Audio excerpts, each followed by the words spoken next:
afternoon, and welcome to the 5th annual Women Leadership Event. Lessons from 3 diverse founders, what I wish I knew in college before launching a business. This event is supported by the Ozinski family since 2017 and is also supported by Union Bank. I'm Isimaya, San Diego Regional President of Union Bank, and I'm very fortunate to be here as the event moderator and to be part of this workshop showcasing 3 incredible women. Union Bank was the first sponsor of the Connect All at the Jacob Center Business Accelerator Program. That program was the first in San Diego County to focus on diverse and or low-income entrepreneurs. Also within that program, Union Bank was the sponsor of the Union Bank Startup Pitch Competition. Now it's these 3 winners of the competition that you're going to hear from today. I am a passionate supporter of the Connect All at the Jacob Center Accelerator Program. I'm also actively supporting the San Diego State University SIP Launchpad. And these 3 women have won awards, have worked in corporate America, and have all started their own business. They are impressive and inspiring individuals, and they will share valuable insights of their journey. Now, some logistical items. We will conduct a short Q&A. Please use the Q&A function at any point to send your question. Towards the end, Tina Tan, San Diego State University Career Management Center Director, will serve as an MC and get through your questions.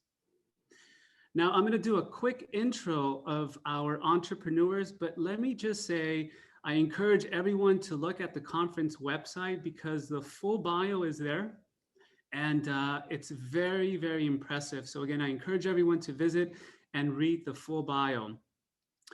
I'm going to start by introducing Anahi. Anahi, designer by trade and world traveler by heart, Anahi's journey to create a low waste and sustainable lifestyle started with a single bamboo straw when she discovered bamboo straws in Indonesia. With over 12 years of graphic design experience in branding, she is obsessed with designing high quality, beautiful, and eco-friendly products to inspire sustainable changes, since she believes we have so much power as consumers to help our environment. Anahi is originally from Mexico City and 3rd-generation Japanese. She immigrated to the US at the age of 14 when her mother decided to start all over and pursue her own dream of becoming a pastry chef at the age of 46. They alone moved to the US. Anahi's mother is her biggest inspiration, and Anahi is the first place winner of the Union Bank Startup Pitch Competition. Next, we have Meri. Meri and her family immigrated to San Diego from Sudan as refugees, overcoming language, economic, and cultural barriers to graduate from UCLA with a full academic scholarship and for undergrad and graduate school there. And then additionally earning an MBA from San Diego State and participating in the ZIP Launchpad. Meri later quickly navigated the technology sales industry, closing over $3 million in sales, working with top companies, and then left the corporate world just 1 week before the global pandemic to start her own business, Meri Consulting Services. Her proudest moments include helping her family purchase 2 homes, Meri Consulting Services being nominated 2021 Black-Owned Business of the Year, and winning a $5,000 grant and the Audience Choice Award from Union Bank Startup Competition, and founding the Empowerment Mastermind, which provides support to over 300 diverse founders. Our final panelist is Jasmine. Trained as a rocket scientist and ballerina, she lives her life on purpose through her company, the STEM Collaborative, which provides a number of diverse children of all genders and cultures pursuing science, technology, engineering, math, alongside artistic endeavors. She develops, implements, and manages STEM cultural enrichment programs for after school and informal educational centers.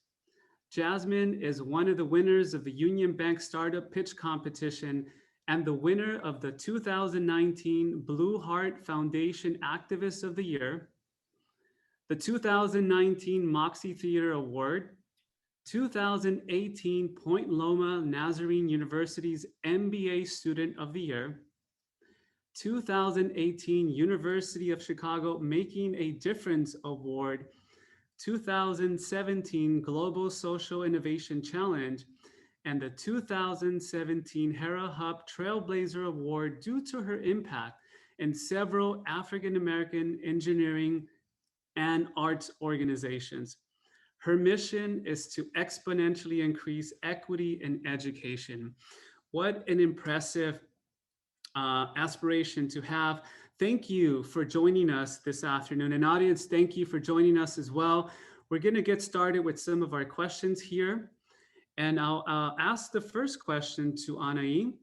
What is the first thing you wish you knew or learned in college before launching a business? Or what is that something that is important you want to share with the audience? Hi, everyone. Thank you for the beautiful introduction. And the one thing I wish I knew when I was in college is that whatever it is that you're focusing in your studies, whether it's business or something more specialized, don't forget to put yourself in it, right? To really get to know who you are, what your values are, what your personal mission is, so you can infuse whatever business you want to start, or even in your career, infuse yourself into it. There's a couple of books that are like, they're my go-to when I'm stuck. And one of them is Now Discover Your Strengths. I'm forgetting I can put it later on the chat, the author. And of course, one that I'm sure most of you have read is The 7 Habits of Highly Effective People. They have jewels there to really connecting to your mission, to your personal mission, to infusing whatever it is that you're doing with your personal goals, your uniqueness, your experience, your upbringing, and just bring it all together before you launch a business or before you start your own career. Thank you, Anahi. Meri, how would you answer that question? Oh, thank you so much for having me. Hi, everyone.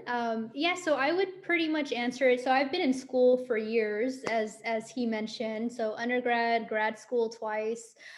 So before launching a business, what I wish I would have known was to focus on generating revenue. So I went to San Diego State in 2013 to get my MBA. So I was a student entrepreneur from 2014 to 2015. So during that time period, I actually got a huge opportunity to join the Zip Launchpad. Kathy Pucher was a director there. And so, you know, we did everything the way the lean model philosophy taught us. Start off with a customer interview, do your MVP, really learn the business model canvas. But what I would have done differently was trying to generate revenue more quickly. So instead, I did a lot of time, and I was in school obviously for the 2 years. I did a lot of time with like market research and the customer interviews, doing a lot of free trials. I launched a on-campus student valet service. So it was supposed to be the Uber of student campus parking. So that was the solution. But back in 2014, I think everyone wanted to start an app. And so I would have focused on starting small and actually generating revenue, because that's about a year or two of launching this business where I didn't generate revenue. I was doing financial projections. I was pitching at, these pitch competitions, and I would win the competitions. Very similar to what you see nowadays with people just raising a lot of money, a lot of capital. I would recommend like stick to your wheelhouse. What could you sell, and focus on revenue? And I feel like we don't really talk about that as much. We tend to worry about the beautiful website or the beautiful pitch deck. So I would highly recommend when you launch your business, see if you could generate revenue, in 30 days, 60 days, 90 days, and give yourself some revenue goals during that time period. Because I feel like that wasn't really talked about, or sales was not talked about either. So that's what I would recommend. Thank you, Meri. How about you, Jasmine? The main thing for me in school, I didn't really know that starting my business was an option. I mean, even going back to high school, where the main thing is, where you going to college, and then where do you plan to work? And that was the main conversation in high school and in college. And, what jobs have you applied to? Have you gone to career fairs? Who did you talk to at the fair? But it was never a consideration that I could start my own company straight out of college or even straight out of high school. Any of those, that I wish I would have known that that was even an option to consider. And I probably would have done it, because I had several internships that were actually in the engineering field, in the design space, in defense, in a lot of industries. And I'm like, that I know I wasn't represented, and that I know I didn't really enjoy, but that was all I knew, that's where I had to work. At some point, I'm going to have to work at a company like that I know I don't really enjoy. And so even if I would have known that I could have started my own company straight out of college after getting my engineering degree, that would have been really awesome to even know that that was an option for me. That is very, very true. And you know what? On that theme, why don't I ask you the second question, Jasmine? What made you decide to take the leap from working for a company to starting your own company? Yeah, for me, it wasn't as much of a leap as people say. It was the next step. And so I started my company back in 2014. I originally just knew that I couldn't work in the aerospace engineering industry for long. I couldn't be there for 30 years. And so I thought about, what would I do for free? And then you kind of think about, like, what am I already doing for free is really what it comes down to. And I was tutoring math for free. So I'm like, well, how can I monetize that? And of course, it seems very out of reach to be a math tutor at the same pay as I would as an engineer. But then you also think about everything else that you bring. And so I'm not just a math tutor. The students that I tutor, I'm also inspirational. I'm a mentor. I follow up with them. I'm an encouragement. And especially being a woman and being a Black woman, especially when I'm tutoring young Black girls, that's value as well. And so there's a lot of different experiences that I have that are valuable, more than just me tutoring and me charging at an hourly rate for tutoring. And so that was part of what I had to understand. That was part of my process of learning that this was the next step that I had to do. And so I worked for 10 years as an engineer in the industry. And it got to the point where, I started understanding the game. I learned the game, and I was like, I don't want to play this game anymore. Like I could make a lot more impact outside of this workspace, inspiring more girls to pursue engineering, so that when they get to my age, they won't be the only one there, and it'll be a more inclusive and welcoming environment for them. And I can make that change happen on my own with my own company, bigger, better, and more exponential than I could working, spending 10 hours a day at work, those kinds of things. So for me, it took some planning, took a couple years to just plan everything out financially. I have a financial advisor. I ended up getting my MBA while I was still working full time. I got my MBA in the evenings. And so all of that was just part of the plan and part of the process. And so for me, it was just really the next step. It wasn't a big leap, but over the past year since being full time, I had to do a lot of unlearning of like this corporate space, and this space that isn't the most welcoming environment, and understanding that people want to work with me because of everything about me, and not just because of things that they may see on the outside of me. It's all of my experiences and my brain that they want to work with. So that's really how my journey was to making the leap to full-time. Thank you. And I gotta say, I'm hearing a lot of passion in that. I mean, the phrase you said, what would I do for free, right? And so, thank you for sharing. I think that's very, very valuable. How about you, Anahi? What was that turning point, that leap that made you start your own business? Well, I love, like I said, I love what Jasmine just said, and it goes back to knowing yourself, knowing your values, and starting there for me.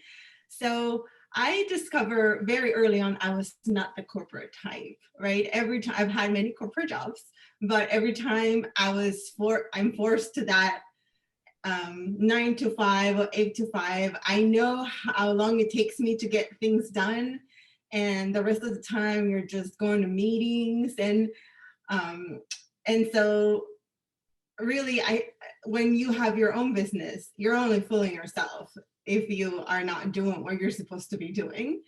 And around when I turned 30, I became a mother for the first time, and that whole experience, of course, changed my life, where you are responsible for this beautiful life, and this is something you've never experienced. And going back to the corporate world was not an option. And I wanted to raise my child, so I decided to start my own business, and that's when I started my first business, my graphic design business. And that allows me and gives me freedom to raise my son, and then pursue my dreams and growing my graphic design company.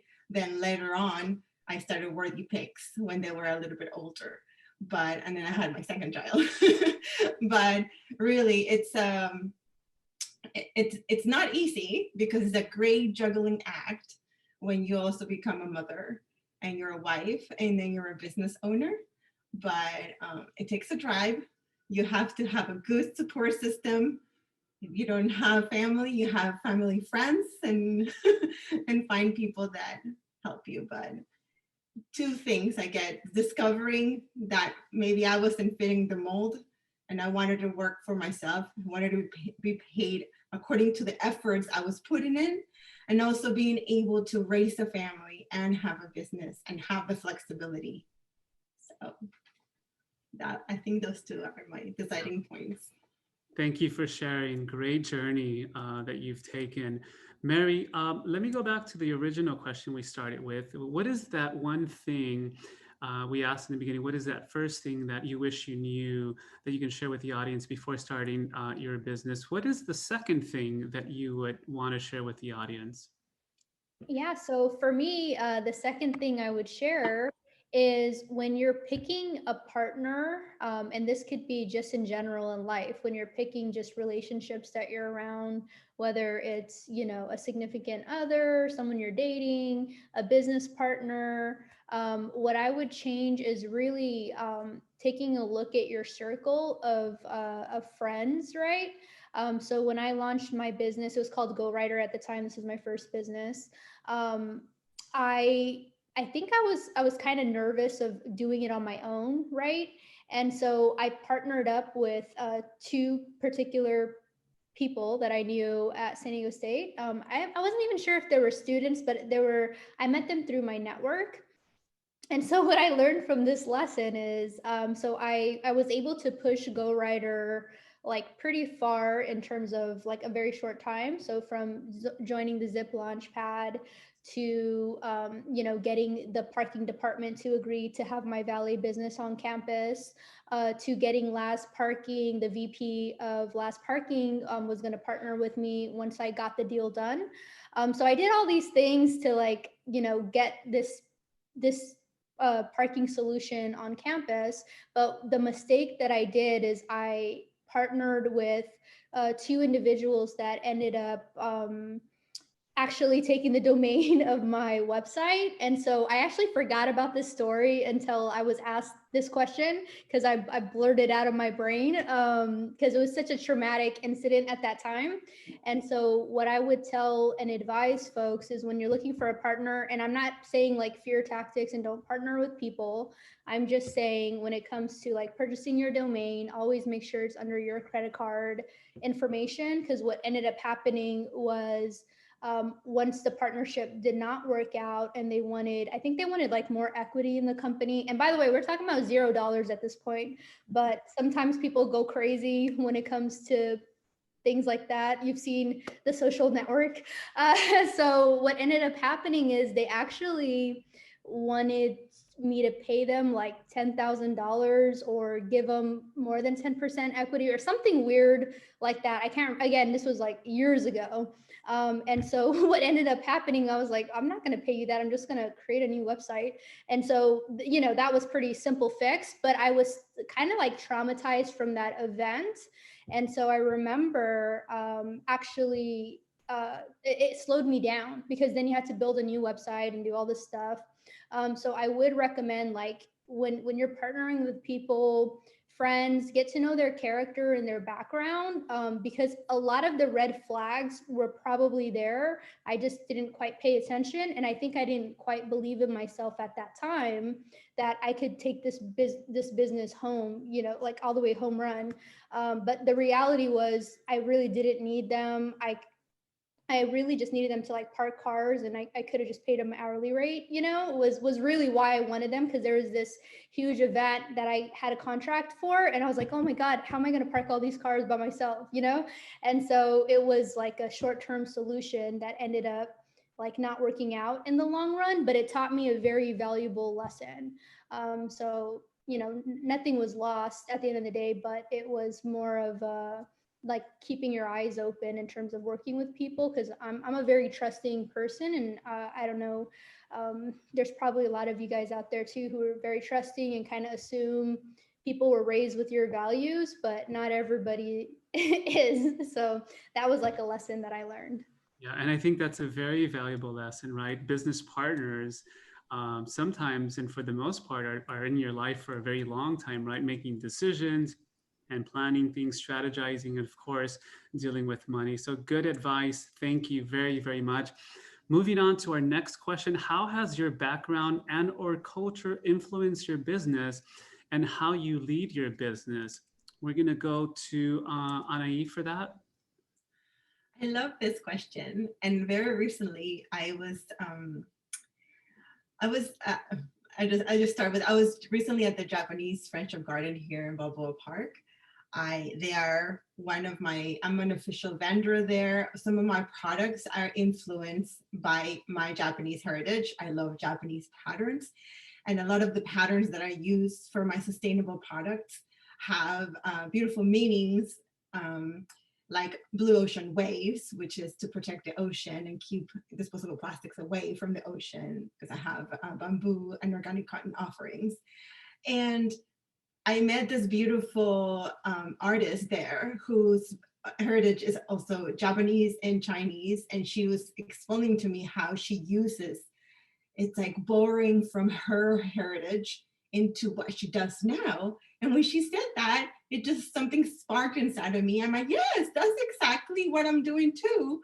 I've been inspired by my culture, by the love that I have of my Japanese culture, and borrow in the way I design. Also my love for bamboo. I first fell in love with bamboo when I was 18 years old. 18 years old, I lived in Japan, and I was studying the tea ceremony. So in the tea ceremony, there's a lot of bamboo elements, like the chasen, which is the whisk that we do the tea with. And it is a beautiful craft. My teacher was very passionate about how these utensils were made and the source of them. So I was also infused by that passion and my culture. And also my own upbringing. I was raised by a single mother, like you share in my bio, who is go-getter, a big dreamer who started all over when she was 46 years old, moved to a different country and took me with her to pursue a dream. And she is my biggest inspiration of that you can do it and you can start all over at any point of your life. So those, I think, are maybe my upbringing and some of my heritage that has influenced how I run my business and what I do. Thank you. Sounds like you have a wonderful mother. Thank you for sharing that with us. Jasmine, how has that influenced your business and the way you lead it? Yeah, I'm originally from Detroit, Michigan, and I'm actually visiting my parents right now in Detroit. But both of my parents are retired computer specialists. So that's what I was raised with. My brother actually studied computer engineering 4 years before me. But they never really brought any of that stuff home with them. I never knew what they did at work every day, any of that. I think the biggest thing about how I was raised, though, is that I was raised to be able to speak to them and talk with them and share my ideas and just be able to be creative. Like they let me paint in my room on the walls, just everything they let me do. But, sometimes my dad would be like, okay, now we need to spread out paper all over the floor. Like you're not going to mess up everything. But, within reason, they let me express my personality and express my freedom, and just giving me a choice a lot of the times and empowering me that way. And so even I participated in a whole lot of sports growing up. And so figure skating, dance, softball, golf, lots of different things, basketball for a second. But they let me choose like, which of these do you like now that you've been exposed to all of these different ones. And so that has played a big role in how I operate and how I run my business. Is I work with people who do things really well. If you do that one thing really well, then that's what I appreciate. But then also the two main values that I have with my company are excellence and innovation. And so I expect everything to look pretty polished and buttoned up. And to me, excellence really means doing your personal best. And then innovation is like, do your personal best and then make it better, So that's how it is for me. And so it's like, do the best you can at whatever you're doing. And that's how I was raised, is do the best you can and then figure out a way to make it better. That's like put in me, in my culture and in my personality and in everything that I do. And so even when I was being raised, my dad was with me every time I came home from school. He would drop me off at dance practice, but then we would do things around the house and cook and lots of things. Him and my mom had the same exact job in the same building on the same floor. So that was also part of how I was raised, that my mom had the same exact computer specialist job as my dad. And so gender roles weren't really a thing. So even just growing up with all of that, where I didn't feel inferior to anybody. And so even now having my parents tell me how much they respect me and how much they honor me and appreciate me, that also is what goes into successfully running a business, knowing that you have people that are looking up to you, even the ones that raised you are looking up to you. So all of that is like what I try to pour into my company too, and into all of the people that I interact with, all my friends like Meri and Anahi as well. Thank you. That's a wonderful story. Thank you for sharing. We're gonna get into our last question. A mentor-mentee relationship can be very, very impactful. Meri, what would you advise the audience on how to find the right mentor and how to nurture, how to gain value from that relationship? Yeah, so a lot of you guys are at San Diego State, right? You guys are students. So I would recommend the Aztec Mentorship Program if that program is still going on. That's actually where I got hooked up with my first mentor, Sean Burns. He was also an alum before, and it's funny because when I met with him, I thought he was so much older because he was far along in his corporate career and he was in sales. And so I pretty much became his intern, worked out of his garage, helping him launch his business at that time. And so I was his sales rep, and I would go door to door in PB, knocking on doors. It was the most stressful thing, like walking into bars and coffee shops. It's weird because I'm like an extrovert and I don't get nervous, but like when the bar staff would tell you to like sit there and wait for the manager and you're like drinking water or doing whatever, you know? So it was pretty great in the sense that it put me outside of my comfort zone to like do small talk. So Sean was like my first mentor, and he was a couple of steps ahead of me. And then I had other mentors like Craig Stevens, who, you know, launched successful commercial real estate company in the past. And so he was way far along than I was. So the moral of the story is pick mentors that are at different stages in their life, because Sean is still my friend to this day, and he checks in on me probably weekly, you know, obviously when we get busy, monthly. So, you know, Sean would be someone that I check in on, or a lot of times that he checks in on me. Whereas Craig, he's so far along. He was the guy that he sent me like this document, and it was like, where do you want to be in 10 years? And what is your old self going to tell your young self, or something like that? Like, what are you going to do in your deathbed? It was this very interesting questionnaire. And then we honed in on that I enjoy sales. And so Craig advised me to work in the corporate setting, let the corporate world train me. And then I could launch, at this point, I was going to launch a second business at some point. And so he pretty much just, you know, taught me to like, hey, work in the corporate setting, learn some skill sets, and actually learn how to sell before you start your own business. And then, you know, it's just a coincidence. I ended up, not a coincidence, but it's funny how life works, but I ended up starting a sales consulting company as a result. And I highly recommend, if there's a mentor that's not trying to work with you or not meeting with you, I recommend just letting them go. Because sometimes it's, you know, it's kind of glamorous. You're probably going to see a couple of professors on campus or a director or someone, and you're like, wow, I want that guy to be my mentor, or that gal to be my mentor. But if they don't have the time to devote to you and they don't believe in what you have going on, just, it's okay. Find someone else. There's going to be someone else that wants to encourage you. Like Kathy Poocher was also a female mentor of mine as well. So those are all my San Diego State mentors, but it definitely helped me get to the next level. It helped me visualize where I'm going, and I had people that held me accountable. So that's what I got to say about mentorship. Thank you for that great advice. And so we are at time here. Jasmine, Meri, Anahi, thank you very much for your time and the valuable insight. Again, very, very inspirational.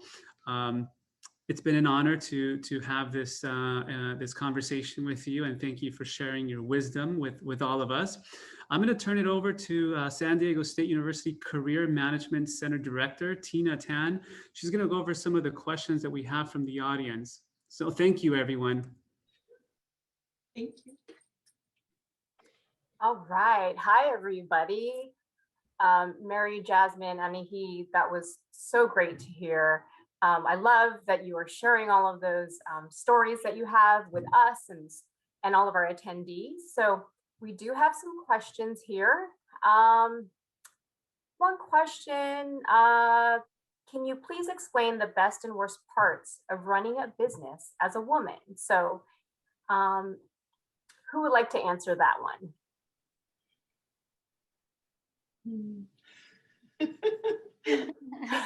Meri.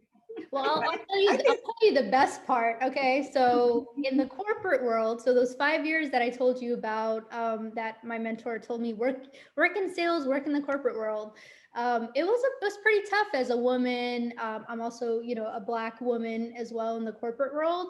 It was very challenging, especially when your bosses kind of wanted you to speak like they talk, you know, and this is in sales, right? So you're doing cold calling and scripts. And so there was a lot of uncomfortable moments where, you know, my bosses want me to act a certain way, and it felt very Wolf of Wall Street, and I wasn't that girl. And so now, as being like the owner of my own business, right, I get to create my own type of culture. I get to sell the way I want to sell. I ended up being, I was pretty successful in my sales roles in the corporate world. And what I wanted to add is they frowned upon LinkedIn. So this was in 2015 and LinkedIn wasn't used as much in sales. And I remember my bosses would be like, Meri, get off the phone, stop being on LinkedIn. And I would book 13 meetings on LinkedIn, but they wanted me to stay on the phone and dial 75 calls. So I feel like the corporate world is not as creative, right? And so as a business owner, you get to see what works and then you get to do it the way you want to do it. And so that's what I love. Plus, I get to take home my commission checks instead of a small percentage like you would in the corporate world. So that's my favorite part of having my own business. I just want to add that I think Meri and I were talking about this the other day. It's wonderful that you make your own rules, but also when you're fooling around, you're only fooling yourself because you get how much you put into it, right? And also you have to learn how to self-care, because when you have your own business, you're working all the time and you have to make your own schedule. So you have time to exercise, to take care of yourself, to spend time with your family, because it's very tempting to, no, I'm just going to write one more email and I'm going to send one more thing. And so, but it's wonderful because when you're gone on a trip, you just gotta get everything organized and you can go. You don't have to ask anybody. Yeah, and I'll throw a little bit in there because I saw the other question that's in there too is, a quote that you live by, and one that I like to say all the time is use all of you at once. And so that's also the best part about being a woman, is that we have all of these different things that are our strengths, like our emotions and caring for other people and having empathy and loving pretty things traditionally, wanting to help people and be kind to people.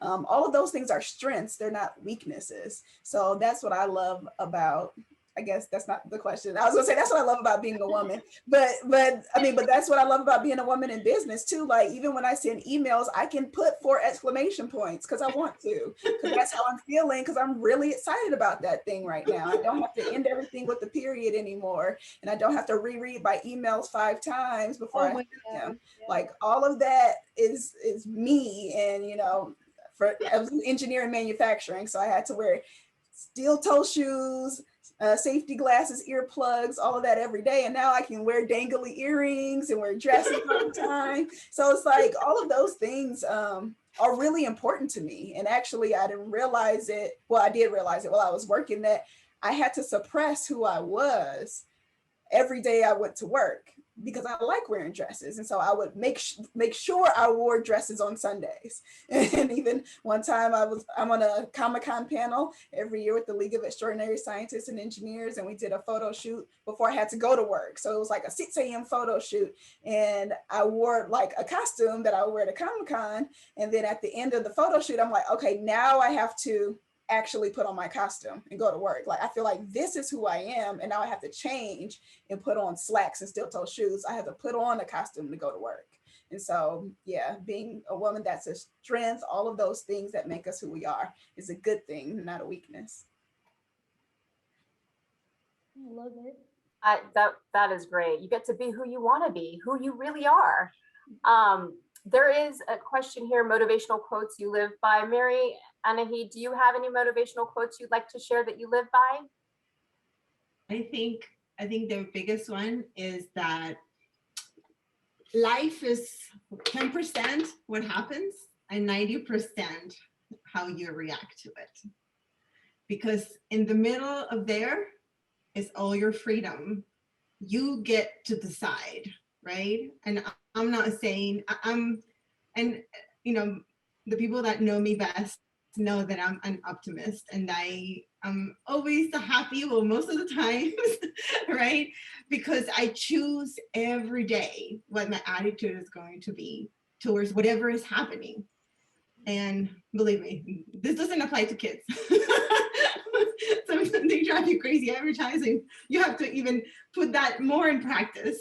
But you get to choose how you're going to react to whatever is happening to you.